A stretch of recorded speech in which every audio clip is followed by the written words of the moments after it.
ఇవన్నీ నేను దోశలకి నానబెట్టానండి రేషన్ బియ్యం. ఇవి పైకి తేలాడుతున్నాయి, చూసారా, గమనించారా? ఇవి ఇలా పైకి తేలాడుతున్నాయి. నార్మల్గా అయితే పురుగు తినేసిన బియ్యం స్టాక్ ఉంటే అవి మనం చెరిగేటప్పుడే అవి బయటకు వచ్చేస్తాయి అన్నమాట, అవి డస్ట్తో పాటు. కానీ ఇవి నేను చెరిగి పోసాను, అయినా కానీ బయటికి రాలేదు. ఇవి చూసారా, వాటర్లో నానిన తర్వాత ఎన్ని పైకి తేలాడుతున్నాయో చూస్తున్నారా? చూసారండి, బోల్డ్ అన్నీ ఉన్నాయి అలాంటివే ఈ రేషన్ బియ్యంలో.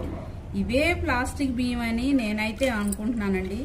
ఇవి చాలా ఉన్నాయి, ఒకటి కాదు రెండు కాదు, చాలా అంటే చాలా ఉన్నాయి. ఇలా కదిలిస్తుంటే, ఇలా అంటే చూడండి అసలు ఎన్ని ఉన్నాయో.